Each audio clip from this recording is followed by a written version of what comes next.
안녕하세요. 백두산 금융연구소의 백두산입니다. 6월 25일 금요일 밤 9시 5분입니다. 어젯밤 미국에서 이제 바이든 부양책이라는 재료가 또 한 번 나왔는데요. 그 재료에도 불구하고 미국 주식시장은 뭐 비교적 차분한 모습이 나왔습니다. 급등할 수 있는데 급등 안 했죠. 나스닥 같은 경우는 장중에 좀 많이 올랐다가 다시 밀렸습니다. 하여튼 그 미국 시장을 보나 세계 전반적으로 보나 하여튼 다들 지금 당장 급등할 생각은 없는 것 같다 라는 생각이 듭니다. 급등할 준비가 돼 있는 친구들이 있거든요. 예를 들면 코스피, 뭐 미국 나스닥, 미국 S&P, 뭐 독일, 뭐 범유럽 지수, 뭐 EU 50, 그 뭐죠? 그 유로스톡스 뭐 이런 것들 같은 경우는 신고가인데다가 얼마든지 변동성 확대해서 급등하려면 급등할 수 있는데 하여튼 이런 친구들이 다 조용한 모습 보이고 있다라는 겁니다. 오늘 한국도 그래서요. 오늘 한국도 장중에 좀 많이 오르는 듯 하다가 결과적으로 다 쫄딱 미끄러져 가지고 시가와 종가가 같은 모습으로 마감이 됐는데 거의 도치 형태가 나오면서 이렇게 마감이 됐는데요. 하여튼 그래요. 지금 현재 뭔가 급등할 수 있거든요. 급등할 수 있는데 어떤 이유에서인지 모르겠는데 눈치 보면서 참고 있는 듯한 이런 모습이 좀 보이고 있습니다. 오늘 아시아장도 전반적으로 좀 참은 것 같아요. 중국 본토가 중화권 증시가 좀 강하게 오르긴 올랐습니다. 한 1%대, 1.5%대 올랐으니까 좀 많이 오르긴 올랐는데 사실 중화권 증시 같은 경우는 이게 나스닥이나 코스피 이런 것처럼 어떤 좀 준비가 좀 다 안 돼 있는 상태라 이게 이미 제가 말하고 있는데 이미 그 그림이 다 그려져 있죠. 이게 방금 전에 NG가 나서 그런 건데 하여튼 중국 같은 경우는 위쪽에 저항이 많다고요. 얘 같은 경우는 1% 오른다 해도 그 의미가 조금 좀 제한될 수밖에 없을 겁니다. 코스피가 1%, 1.5% 지금 오르는 거하고 중국이 1.5% 오르는 거 이런 거는 일단 어쨌든 의미가 좀 다르긴 다를 거예요. 왜냐하면 코스피는 신고가 자리 와 있는 그 코스피는 신고가를 넘어가고 막 이런 신고가를 쓸 수 있는 그런 랠리를 하기 좋은 자리에 와 있는 거고 중국은 아직 랠리하기는 좀 부담스러운 자리에 와 있으니까 저항이 많으니까 아무튼 준비가 덜 돼 있는 중국 본토 증시만 오늘 강한 모습 보이고 하여튼 전반적으로 다 차분했다. 지금 유럽도 차분하다. 지금 미국도 뭐 일단 차분하다. 뭐 일단 이런 말씀을 드릴 수가 있을 것 같습니다. 오늘 아무튼 한국 시장을 보나 아무튼 뭐 전 세계적으로 말씀드렸다시피 이제 언제 변동성이 확대되냐의 문제일 뿐이지, 그러니까 시간의 문제일 뿐이지. 아무튼 결과적으로 봤을 때 결과적으로 어쨌든 이 상승장 뭐 단기 상승 추세가 됐든 장기 상승 추세가 됐든 어쨌든 지금 이 상승 추세는 결과적으로 지금 이제 오버슈팅을 보는 쪽으로 다들 마음을 먹은 것 같고요. 문제는 이제 다만 문제는 이제 시간 문제라고요. 언제 오버슈팅이 시작되냐의 문제일 것 같이 제 생각은요. 하여튼 오버슈팅이 나오긴 나올 것 같습니다. 아무튼 지금 상황에서 봤을 때는요. 물론 오늘 코스피가 뭐 윗꼬리가 좀 달리긴 달렸어요. 물론 어젯밤에 나스닥 지수가 윗꼬리가 좀 달리긴 달렸는데요. 근데 이런 걸 가지고 뭐 당장 뭐 하락을 본다 그런 거는 이야기하기는 어려운 것 같고요. 여기서 최소한 몇 거래일 동안 못 넘고 그런 모습이 나와야 되겠죠. 그래야 그럼 여기가 이제 꼭지가 아닐까라고 이야기를 하는 거지. 아무튼 뭐 고점에서 좀 밀리긴 했어요, 나스닥이. 근데 그래봐야 상승 마감이라는 거죠. 코스피도 오늘 위에서 좀 밀리긴 했어요. 근데 위에서 밀린 게 문제가 아니고 아무튼 0.4%, 0.5% 정도 상승 마감했다는 게 더 중요한 사실이긴 하거든요. 그리고 콜옵션이 여전히 강하다는 것도 뭐 이런 것도 아무튼 주목을 해야 되고. 그래서 하여튼간 뭐 지금 시장의 모습은 뭐 전반적으로 그런 것 같다. 이제 더 이상 긴축 쇼크는 이제 졸업을 한 것 같고 6월 FOMC에서 뭐 금리 인상을 빨리 한다. 또 그리고 뭐 볼라드 총재가 금리 인상을 FOMC에서 이야기했던 것보다 더 빨리 한다라고 해서 긴축 쇼크가 나왔었는데 뭐 파월 의장이 거기다 찬물을 끼얹기도 했고 해서 긴축 쇼크와 관련된 부분은 이제 주식시장에서 완전히 다 소화가 된 것으로 일단 보이고 있고요. 그래서 이제 지나고 나서 보니 긴축 쇼크는 뭐 눌림시 조정을 할 수 있는 그런 뭐 아주 뭐 절호의 매수 찬스였다고 볼 수가 있겠고. 하여튼 그래서 지금 이제 상승 쪽으로 방향은 확실히 다 잡은 것 같고요. 뭐 말씀드렸다시피 방향성은 위쪽으로 정해져 있는데 이제 단지 언제 언제쯤 이제 오버슈팅이 나오면서 이 상승이 끝날 것이냐를 이제 기다리고 있는 게 지금 현재 시장 모습인 것 같고, 저는 일단은 뭐 그런 식으로 일단 보면서 기다리고 있습니다. 물론 뭐 제가 이야기하는 오버슈팅이 안 나올 수도 있는데요. 근데 여기 이런 자리에서 이 오버슈팅이 안 나오고 어설프게 몇 거래일 동안 버티면서, 예를 들어서 지금 이런 자리에서 이렇게 코스닥 시장처럼 이런 식으로 꺾이려고 하는 거는, 제 생각에 이런 거는 오히려 그 상승의 불씨를 남겨놓는 모습인 것 같다는 생각이 듭니다. 차라리 이번에 어쨌든 이 남아있는 상승 에너지를 한번 확 소진을 시켜버리는 게 숏을 보시는 분들께는 더 좋을 것 같다는 생각이 들어요. 이런 자리에서 하여튼 계속 비리비리하게 이렇게 있고, 비리비리하게 2, 3거래일 동안 못 넘다 살짝 밀리고 다시 회복하고 올라가고, 이런 꼬라지 보느니 차라리 그 급등을 보는 게 아무튼 속은 편할 것 같아. 뭐 계속 뭐 이런 이야기 드리고 있습니다. 그래서 아무튼 지금 이제 제가 뭐 드리는 이야기는 전반적으로 일단 뭐 미국이고 뭐 한국이고 뭐 전 세계적으로 일단 주식시장은 위쪽으로 일단 올라가기로 마음을 먹은 것 같다라는 이야기고, 근데 이제 주식시장은 위쪽으로 올라가려고 하는데, 제가 예전부터 강조드리는 게 옛날하고 조건들이 확실히 다르다고요. 그죠? 지금 주식시장이 주식시장 차트 모양 자체는 여기 작년 11월 달에 이런 급등을 하려던 이런 모습과 약간 판박이입니다. 약간 비슷하긴 비슷한데요. 주식시장의 차트 모양만 보면. 근데 이제 주식시장 차트에는 드러나 있지 않은 점들이 다르다라고 제가 계속 뭐 말씀드리고 있죠. 오래전부터. 이제 뭐 하도 이야기해서 이제 뭐 아마 다들 암기하실 텐데, 환율 모습이 다르고, 이제는 공매도가 시행이 돼 있고, 삼성전자가 추세적으로 일단 맛이 좀 가 있는 상태고, 비트코인도 죽어 있고, 옛날과 다르게 통화 정책들도 많이 달라져 있습니다. 긴축 쇼크를 물론 회복은 했지만, 이제 긴축이라는 게 이제 머릿속 한구석에 이제 계속 투자자들 머릿속 한구석에 남아 있다고요. 그에 대한 공포감이 시장에 이게 보시면 제대로 반영을 하고 넘어간 게 아니에요. 물론 지금 같은 경우는 이제 긴축 쇼크라는 걸 인식하고 지금 더 올라가고 있기는 한데, 아무튼 그런 긴축에 대한 공포가 지금까지 시장에 한 번도 제대로 의미 있게 반영된 적이 없어요. 사실 뭐 이 정도 되면 뭐 꼴랑 뭐 기간 조정 이 정도 빠졌던 거, 이런 걸 가지고 뭐 긴축에 대한 긴장감이 그 긴축에 대한 우려를 시장에 반영했다라고 보긴 좀 어려울 것 같거든요. 이 정도 하락했다고 해서. 하여튼 그 옛날하고 달라진 긴축과 관련된 이런 것들, 이런 점들이 옛날하고 다르다라는 걸 어쨌든 계속 강조를 해드리고 있습니다. 주식시장은 11월 달 급등하기 직전과 모양이 비슷하긴 비슷하다. 근데 방금 말씀드렸다시피 뭐 여러 가지 조건들이 좀 다르기 때문에 11월처럼 되기는 좀 어려울 것 같다는 생각이 들고, 혹시나 얘가 이제 무리해갖고 11월 달 비스무리하게 그렇게 막 급등을 하고 변동성을 준다면은 그 자리는 오히려 이제 숏을 잡아볼 수 있는 절호의 찬스가 되지 않겠냐라고, 이제 그게 이제 지금 제가 영상에서 이야기하는 어떤 취지입니다. 물론 이거를 이제 뭐 어떻게 받아들이실지는 뭐 여러분들 마음인데, 하여튼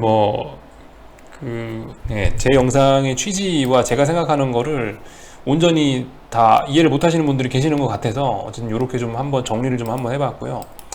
하여튼 확실히 좀 다르긴 달라요. 그죠? 지금 원달러 환율 같은 거 아무튼 뭐 다시 한번 보면은 이게 그래요. 이게 계속 공격적으로 내려오던 때가 아니고, 계속 원화 강세가 나타났던 이런 때가 아니고, 지금 원화가 지금 이제 6개월, 7개월째 지금 저점 다지면서 버티고 있어요. 버티고 있어. 단지 이제 이번에 긴축 쇼크로 인해서 원화가 한번 급등해갖고요, 갭을 워낙 크게 만들어 놨으니까 단기적으로 좀 되돌리려고 하긴 하는 것 같은데, 지금 뭐 여러분들 이평선들 이런 거 보시면 아시겠죠. 하도 오랫동안 객이니까 121선 이런 게 이제 슬슬 머리를 위쪽으로 들고 있어요. 이런 중장기 이평선들이 머리를 들고 있고, 241선도 오늘 얼마 전에 뚫었었기도 하고, 환율이 이렇게 슬슬 대가리를 들어간다는 게 이게 아무튼 주식시장에는 결코 좋은 소식은 아닐 겁니다. 그죠? 월봉상으로 보면은 뭐 거의 지금 뭐 6개월, 7개월째 지금 어딘가를 지금 지키면서 5일선이라고 해야 되나? 하여튼 월봉상이 5월선이라 해야 되나요? 하여튼 요것도 안착 지금 돼 있는 상태고, 물론 뭐 다음 주 지나봐야 알겠지만요. 주봉 단위로 봐도 뭐 어쨌든 굉장히 어떤 오랫동안 버티고 있는 모습 나오고 있고, 여기서 제 생각에는 뭐 엄청나게 강력한 뭔가 다른 재료가 나오지 않는 한은 이거 원화 추가적으로 강세로 가긴 좀 어려울 것 같다는 생각이 들거든요. 6개월 동안 거의 6개월, 7개월 동안 지금 버티고 있잖아요. 원화가 더 이상 강세로 가지 않고 버티고 있는데, 지금 이제 원화가 이렇게 되는 사이에 나왔던 재료들을 생각해 보시면은 어마어마한 재료들을 지금까지 어마어마한 재료들이 나온 거 아니에요. 이 사이에 이렇게 원화 강세가 나왔던 재료가 코로나에다가 뭐 2차 세계대전 때에 버금가는 그런 미국의 재정 적자에다가 엄청난 부양책에 그런 것들이 다 반영돼 가지고 지금 이제 원화 강세가 이렇게 나온 건데, 그런 재료에도 불구하고 지금 6개월 버틴 거거든요. 그러면은 그럼 이제 뭐가 나와야 이제 원화가 추가로 강세로 갈 수 있을까? 글쎄요, 이제 뭐가 나와야 갈 수 있을까요? 이제 뭐 글쎄요, 부양책 할아버지가 나와야 되려나? 그래서 뭐가 나와야 될지 솔직히 잘 모르겠습니다. 근데 지금 상황에서 이제는 부양책 이야기는 좀 들어가고, 부양책 이야기는 조금 좀 사그라들고, 지금 뭐 긴축 이런 이야기 하고 있죠. 긴축 이런 이야기 나오면은 당장 달러 강세 나오면서 신흥국이 제일 먼저 얻어맞게 되는데, 하여튼 그렇습니다. 그래서 이런 모습들을 생각을 해보면 옛날과 같은 옛날과 같이 그렇게 속 시원하게 상승장을 즐기기는 어려울 것 같다라는 뭐 이야기입니다. 뭐 이런 이야기도 할 수 있겠죠. 또 우리 뭐 삼성전자 같은 거야, 여기서 개인들만 6개월 동안 사주지 않았냐, 이거 물론 올릴 수 있겠지만 개인들 물량 다 받아주고 이러려면은 얼마나 외국인 분들이 힘이 많이 드시겠냐, 뭐 이런 생각도 좀 들기도 하고요. 아무튼 누구나 생각할 수 있는 상식적인 선에서 이야기한 거라고 생각합니다. 그죠? 여러분들도 쉽게 생각하실 수 있는 그런 부분들 이야기한 거고요.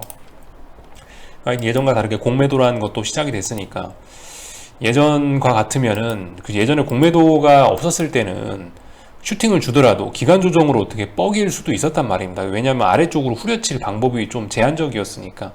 근데 이제 공매도까지 시행이 된다라고 한다면 이제 롱숏 플레이 나오면서 급등하면 이제 아래쪽으로 공격적으로 내치려는 그런 흐름도 좀 나타날 것 같기도 하고, 하여튼 뭐 다양한 점들이 옛날하고 다르니까 뭐 상승을 추종하기도 옛날처럼 편하게 하기는 어려울 것이다 라는 게 아무튼 저의 생각입니다. 말씀드렸다시피 여러분들이 나는 마음 편하다 하시는 분들은 하시는 거고, 아무튼 저처럼 마음 불편하신 분들은 다른 기회가 오기를 기다려 보시면 될 것 같고요. 아무튼 뭐 판단은 스스로 하시는 거고, 저는 뭐 재료만 제공해 드리는 사람이니까요. 하여튼 뭐 요리 잘들 하셔서 좋은 결과 내시면 되겠죠. 자, 아무튼 뭐 한국 시장이 이랬다. 그 변동성 지수 뭐 거의 뭐 2주 가까이 지키면서 아무튼 뭐 급등 가능성은 보이고 있는데, 이래저래 뭐 당장 급등할 것 같지는 않고, 뭐 하여튼 무슨 이슈를 기다리고 있나 싶기도 합니다. 아무튼 그래서 일봉상 그 볼린저 밴드 상단을 일단 째고 나간 첫 번째 날이 됐고요. 주봉상 그림을 보셔도 이번 주 훌륭하게 잘 어떻게 위기를 넘겼습니다. 그죠? 이번 주 초에 긴축 쇼크로 430을 테스트했는데, 주봉상 볼린저 밴드 상단이 39.73이거든요. 근데 오늘 39.7이니까 사실상 터치했습니다. 주봉상 볼린저 밴드 상단 드디어 터치했고, 종가상으로, 그죠? 의미가 있긴 있을 거예요. 이제 다음 주는 탄력적으로 당장 달릴 수 있는 그런 준비가 되어 있다고 생각합니다. 뭐 예전에 11월 달 같은데 보세요. 이렇게 볼린저 밴드 쫙 째면서 갔던 모습들 기억하시죠? 그러니까 여기서 그 숏을 보시는 분들 주의하셔야 되는 게, 지금 같은 자리에서 변동성 터진다고 막, 지금 같은 자리는 솔직히 뭐 물론 어떻게 될지 모르겠습니다만은, 지금 같은 경우는 당장 극점 노리겠다고 막 들어가는 거는 조금 좀 어려울 것 같다는 생각이 듭니다. 지금 주봉상으로도 지금 어쨌든 이 힘이 굉장히 많이 모여 있는 상황이라서 제 생각엔 그래요. 이 오버슈팅이 나오기로 마음 먹으면은 최소 주 단위로 슈팅이 좀 나올 것 같긴 하다라는 생각이 듭니다. 주 단위로 충분히 주 단위로 최소 1주, 2주 이런 식으로 충분히 그 상승 에너지가 표출된 다음에 음봉이 나오면 이제 그때 음봉 나오는 걸 확인하고 들어가는 게 제일 좋지 않을까 싶습니다. 아마 제 생각엔 오늘 부지런하신 분들, 여기서 꼭지점 이런 데서 막 인버스 들어가신 분들 막 계실 것 같긴 한데요. 물론 뭐 그런 플레이가 뭐 지나고 보니 아주 현명한 투자였을 수도 있긴 있는데, 뭐 어쨌든 지금으로서 모르는 거니까.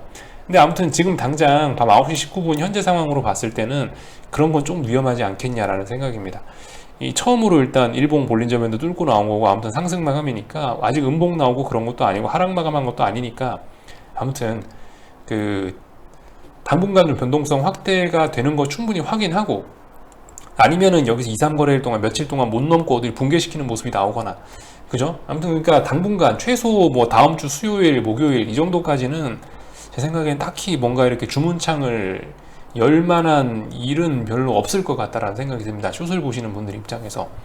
지금은 이제 뭐 이거 그 만약 급등이 나온다라고 한다면 난 급등을 다 먹겠다라고 생각하시는 분들, 추종하시겠다고 하시는 분들은 이제 손가락이 좀 바빠질 수가 있겠는데, 아무튼 숏을 보는 입장에서는 지금은 이제 굳이 주문창을 열어놓을 필요조차 없는, 계좌창을 열어놓을 필요조차 없는 그런 상황이 아닌가라는 생각을 좀 개인적으로 해보고 있습니다.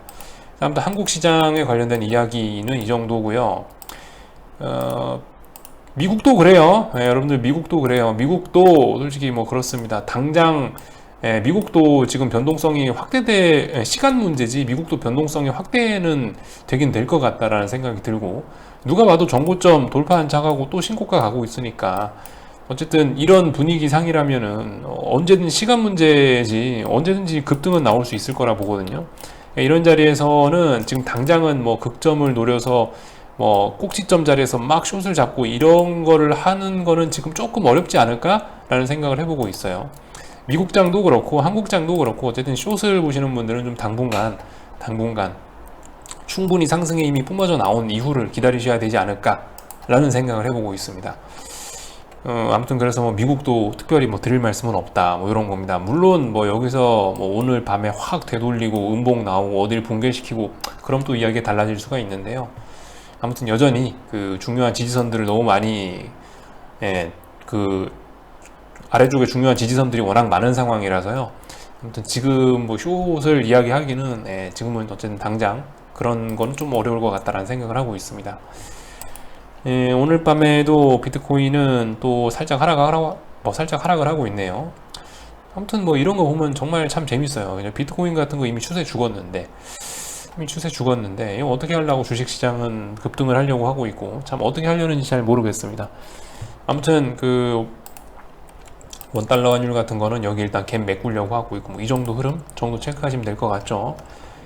하여튼 뭐 특별히 제가 뭐 더 드릴 말씀은 없는 것 같고요. 숏을 보시는 분들 입장에서는 아무튼 좀 쉬자, 최소한 다음 주 중반까지는 쉬어야 되지 않겠냐, 최소 당장 오늘 밤에 꺾인다라고 해도 그거 확인하고 어쩌고 저쩌고 하려면 다음 주 중반은 돼야 되지 않겠냐 라는 생각이고요. 뭐 롱을 보시는 분들은 열심히 추종하셔야 되니까 이제 다음 주에 좀 바쁘실 수도 있을 것 같고, 하여튼 뭐 이 정도 이야기 드리면 될 것 같습니다. 여기까지 하고 마칠게요. 궁금한 거는 리플 남겨주시고요. 하여튼 한 주간 수고들 많으셨습니다. 주말들 잘 보내시고요. 또 다음 주 월요일 날 또 뵙도록 하겠습니다. 여기서 마치겠습니다.